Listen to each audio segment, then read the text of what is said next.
What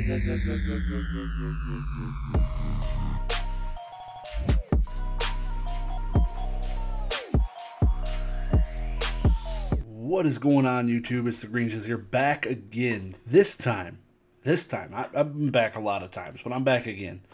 PWCC, I got all my cards out of it. It's not too many this time. I've actually been lacking on the purchases. This is whatever, 15 cards or so. Pretty much wanted to withdraw all the things I want for my personal collection. I don't usually store stuff in there. I've never actually sold a single thing through there. And for those of you that don't know what PWCC is a marketplace, Oregon or Washington it's located, but basically they have a huge vault and also weekly auctions. So when you purchase stuff through their weekly auctions, you can store them in their vault. And when you do that, you don't pay a sales tax. That's what I do. When I win an item, it usually stores there until I want to withdraw it. So I've purchased all of these things in the last, 4 months or so, and they've just sat there. They've sat there. There's a couple things in the bottom here that I purchased in the last 2 weeks, which then prompted me to ship them to my location currently. But yeah, PWCC is awesome. Highly recommend it.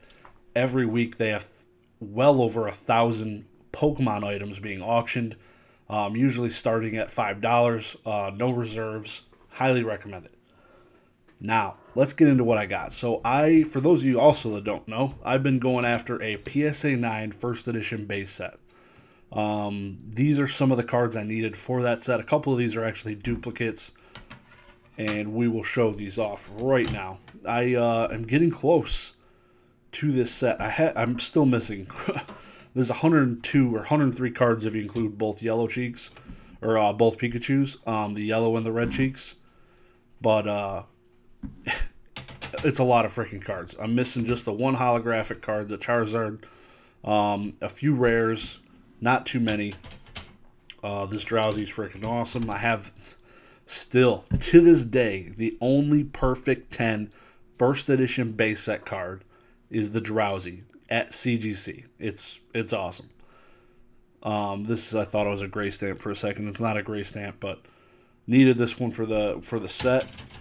This is a uncommon, I believe. A little bit more up there. So usually these on PWCC sell for $30. So I've been picking up PSA 9 first edition base on there whenever I can, around the $30 point, which is freaking awesome. That I'm a buyer at first edition base PSA 9s at $30 all day. Sometimes they go a little over. They might hit a little bit over that, but this one. Every time you see an old cert, like this old label, go up for sale on PWCC, it always undersells.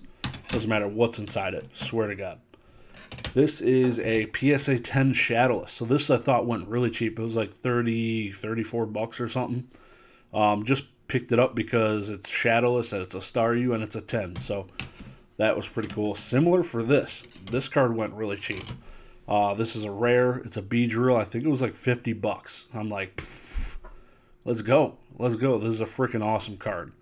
I'm not a huge fan of that giant effing gap between the card and the plastic up there. Like, this thing could rattle around like what? But, absolutely love Shadowless cards. First edition Shadowless base set. Speaking of first edition base set, Trial of Hell from the Legend of Blue Eye set PSA 9. So, similarly, these are cheap on PWCC sometimes. First edition Legend of Blue Eyes, which is the first English Yu-Gi-Oh set in PSA 9.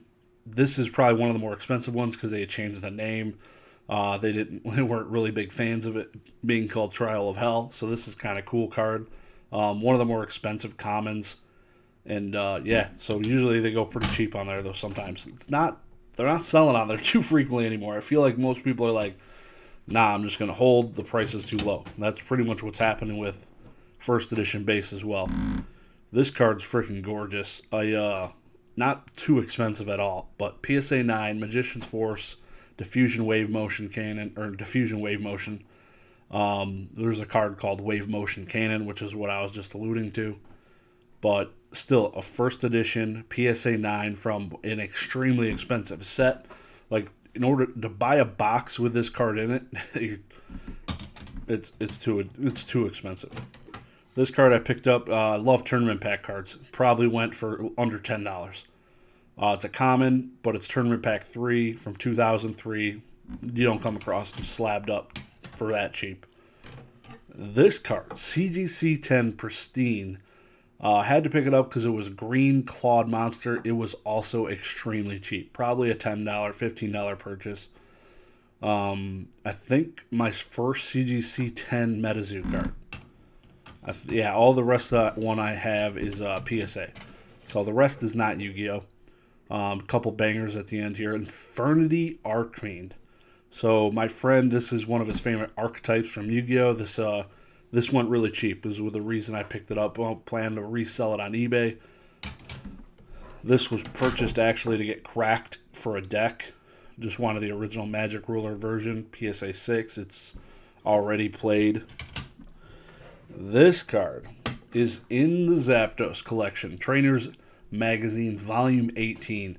Sold really decent. It was like $125 or something on that, like that on PWCC, which was solid purchase of this card.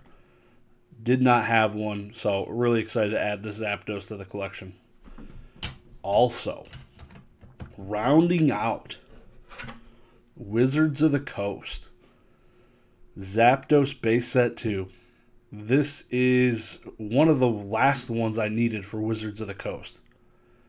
I still need some of the non-hollows. I need the Legendary Collection non-hollow, Fossil non-hollow.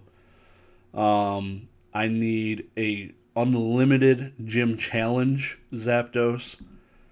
Besides those, I believe that is... Oh, I think I need the Reverse Aquapolis and the non-hollow Aquapolis as well. But really, that's it. So for hollows, all I need is the Gym Challenge Unlimited, which has kind of been my main focus, is hollows or niche vintage cards. Like, you don't see this Zapdos pop up all the time. I'm not a huge Japanese guy, but if it's a cool Zapdos, I really like it. I dig it. This one's got him flying. Pretty cool. But base set 2 is one of my favorite. Just I love the Cosmo hollow pattern. It's got a freaking fat swirl down there I'm just seeing for the first time. But yeah, this one took me a long time to get. This sold for like $220 with a Boomer premium. Not bad. Not bad at all. So to get that in there, that's awesome. I'm still waiting on one mother effing Zapdos to come in from PWCC.